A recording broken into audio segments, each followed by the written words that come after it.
2022 Quaresma, a solo exhibit by acclaimed painter, sculptor, printmaker, writer, and book illustrator, Mr. Manuel Valdemor. Quaresma presents a profound exploration of the spiritual embroidery of Lenten folk rituals in the Philippines. The exhibition is both a tribute to these enduring traditions and an invitation to contemplate the ultimate sacrifice of Christ's suffering and the blood he shed for humanity's redemption. It is our honor to showcase these art pieces here at the Art Gallery of the Manila Hotel. Now, before we proceed with our program, let us take a moment for a prayer led by Mr. Richard Long.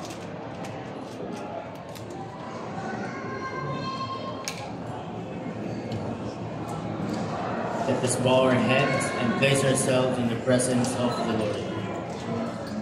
O Almighty and ever-living God, in this solemn Palm Sunday, we gather in humble gratitude to officially open Quaresma, an exhibit dedicated to reflection and renewal. We thank you for the gift of creativity, for artists who become storytellers of faith, offering us new ways to see and feel the mysteries of this sacred season. May we not only appreciate beauty, but also find in this space a quiet refuge in prayer, stillness, and understanding. As we begin Holy Week, may we reflect on our own process, and in doing so, may we discover hope. Let this exhibit be more than an event. Let it be a prayer that draws us into deeper communion with you, and the prayer that prepares our hearts for the joy of Easter. This we pray in the name of your Son, Jesus Christ. Amen.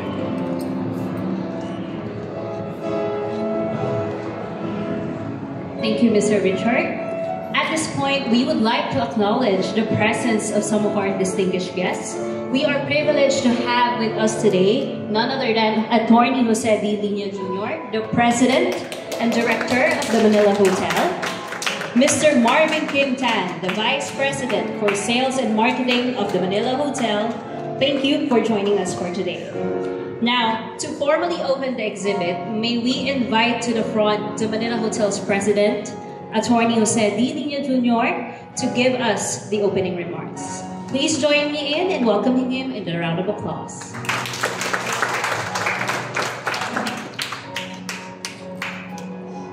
Maraming salamat, Hillary. Delikado pag pinagbigyan ng isang dating politiko ng mikropono. Dahil nagdidelikado na magsalita ng napakahaba. Pero kung malakas ang inyong palakpakan, hindi mahaba ang aking sasabihin.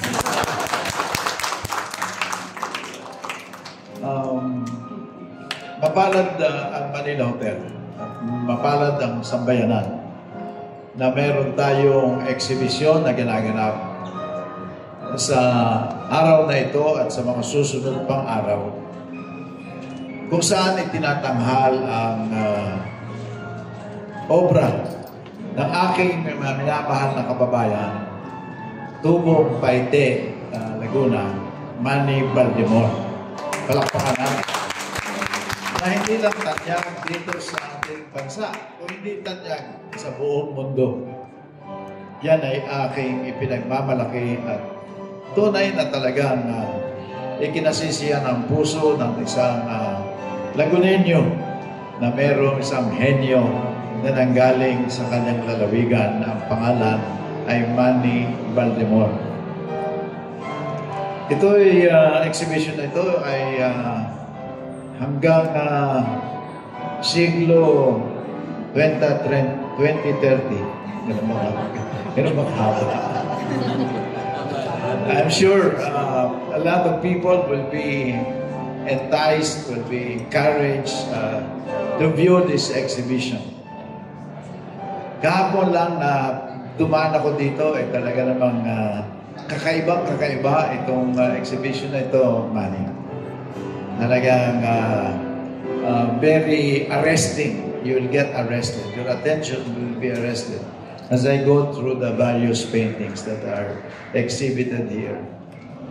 So, maraming salamat, Attorney Elba. Matagal ko ng kaibigan ito na siyang naging tulay upang matuloy, magkaroon ng ganitong exhibition. Nung ako ay pumunta sa Clock Tower kung saan siya yung curator, at nakita ko na she is well connected to the artists of this country. And so one thing led to the other. This exhibition became a reality with you as the first choice among many artists that had been identified. Tama? Tama. Palakpakan natin ang ganyang mga pangyayari. Let me acknowledge the presence of a national artist, Cecil Guidote Alvarez. Palakpakan natin.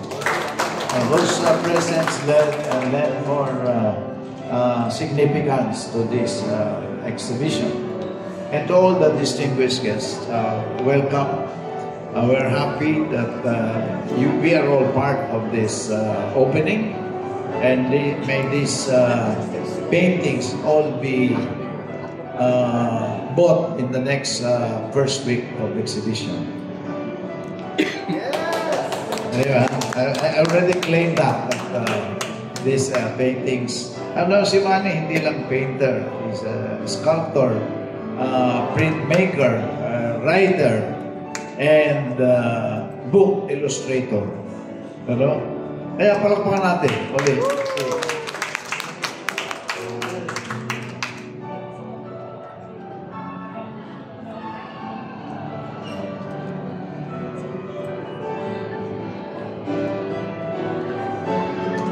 Of course, ang isa pang tanyag na artist, si Rio Alma. Palakpakan natin.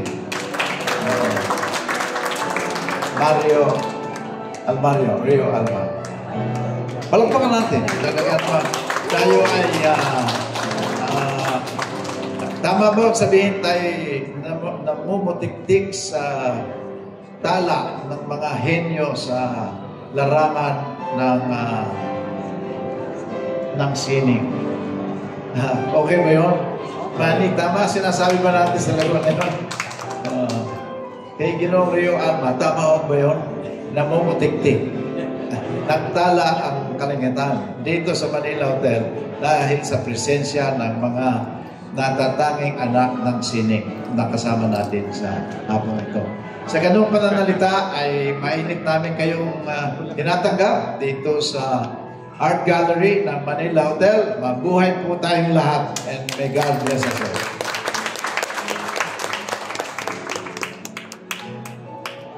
Thank you, Attorney Lina, for those inspiring words. Now, before I begin, I would also like to acknowledge properly our National Artist for Literature, Mr. Virgilio Almario. Thank you for joining us for today.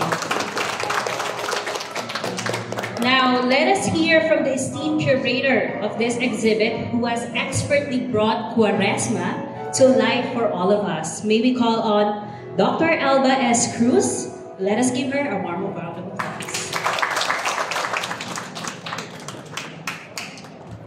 Naumpisan ng Tagalog Tagalog na rin tayo. Hindi ko rin papakahabaan, pero talagang puno-puno ang aking puso sa tuwa. Kasi today, again, is another historical day. Why? First of all, it's because we are in Manila Hotel. And this is as iconic as we can get. Ito ay talagang kasama na sa kasaysayan ng ating bayan. At simbolo na talagang mapapakita natin ang kagalingan ng ating kultura at ang ating sining. No better than to really bring the excellence of our artists na pinamumunuan ni Manny Baldemor. Siya nga ang pinakaunang napili ko. Kasi God's will na yun Nagkataon, meron kaming inaasikasong ipa pang exhibit for October. Kasi ganun kahaba mag-prepare talaga ng mga exhibit na talaga masasabi mo prepared. But sabi ko nga sa Manila Hotel noon, you know, if I will think of an artist na napakaayos at napaka-organized ng kanyang portfolio, wala nang tatalo kay Manny. And you really just have to believe. Yung kanyang studio ay mukhang museum, sa totoo lang, na nakaayos lahat and definitely well curated. Para sa isang curator gaya ko, yun ang napakalaga. Kasi sabi nga nila, mapakaraming kalat ang mundo. Pero sa pamamagitan ng curation, pwede nating piliin yung mga katangi-tangi. At ito ay dapat nating ipandila at i-anunsyo sa buong mundo na eto kami at meron kaming isang Manny Baltimore ngayon sa Manila Hotel. Magandang hapon po sa inyo lahat.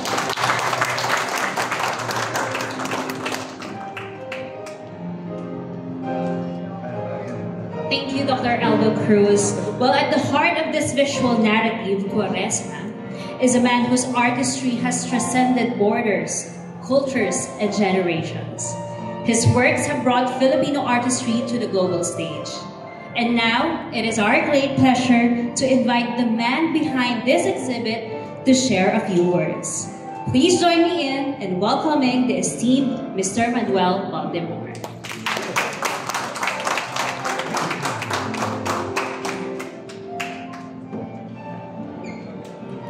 Magandang hapon sa inyong lahat. Ako'y lubos na natutuwa at nagagalak at nagkita-kita muli tayo itong araw ng Linggo ng Palaspas. Ako'y masyadong na-touch dun sa introduction sa akin ng aking kaibigang tiga Laguna rin, si Senator Lina. Marami pong salamat. At itong araw na ito, itong linggo nito, naririto ang aking mga kaibigan from Switzerland, from Stockholm, na dumalo dito sa aking hayag sining. At of course, national artist na kaibigan ko at kasama si Rio Alma. Kaibigan ko, mga artista, sculptor na narito rin. Kaibigan ko rin si Inang Cecil, na sana ang aming layunin na magkameron ng Department of Arts and Culture ay matuloy sa pamagitan din sa pagtataguyod ni Attorney Elba Cruz.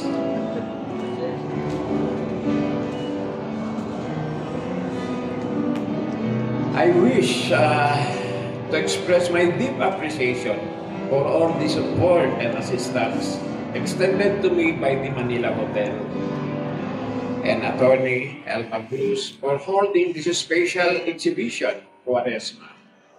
The rites of summer were among the most dense part of my deepest held memories, making me what I am today. I was born and raised in Paite, Laguna, the wood-carving capital of the Philippines, and most of the saints and icons in the country was carved in my hometown. I remember young boys immersing themselves into the healing depths of the Laguna Lake immediately after their own initiation into manhood on Monday, Thursday, partly necessity of the penitential rite.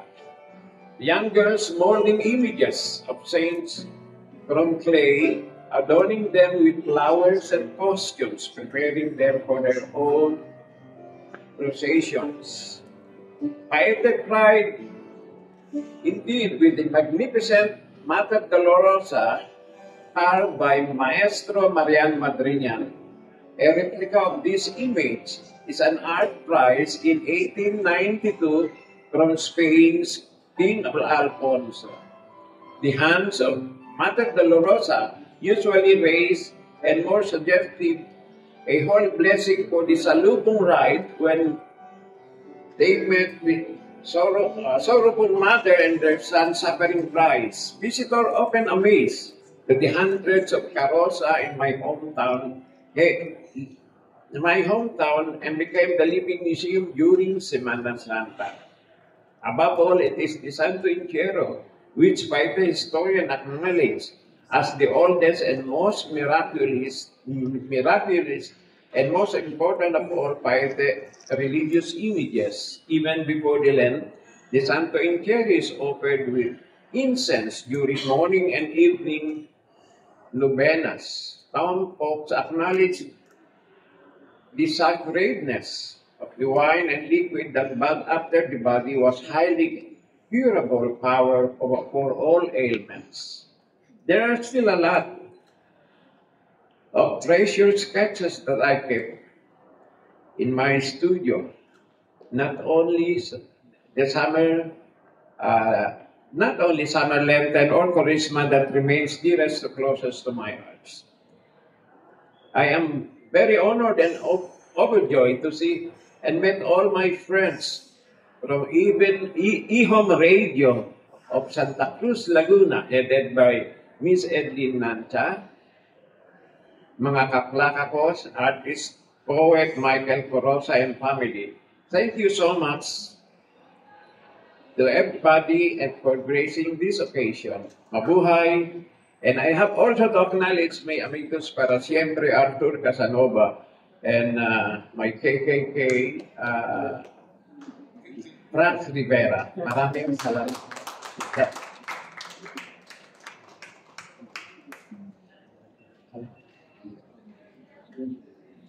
Thank you so much for that inspiring words, Mr. Valdemar. Once again, I would like to call on Dr. Elba. She actually have something for us for today. Dr. Elba?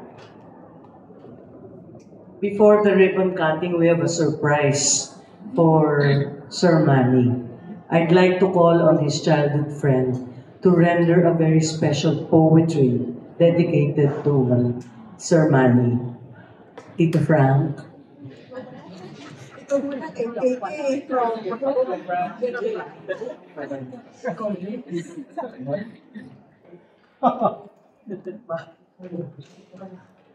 Kwaresma. Nagsimula ang Kwaresma nung lagyan tayo ng abo sa noo. At sa Paite, Laguna, yun din ang simula. At ang matutuklasan natin ngayong araw na ito, ngayong hapong ito, ay tungkol sa Kwaresma. Mga alaala mula sa Paite, Laguna, mga alaalang naaanod sa isang ilog papunta sa dagat upang makisanib sa daigdig at sa sangkatauhan at sa ating lahat. Welcome to Kwaresma ni Manny Baltimore.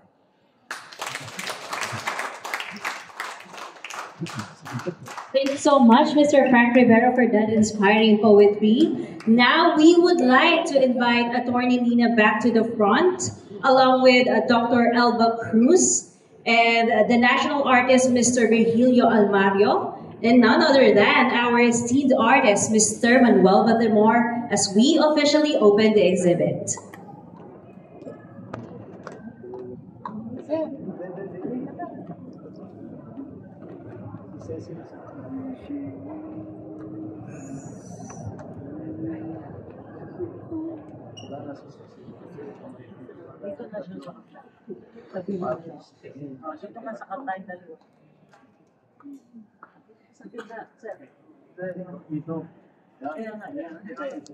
All right, I think we are all set. May I invite everyone to join me on our countdown in... Wait lang daw po.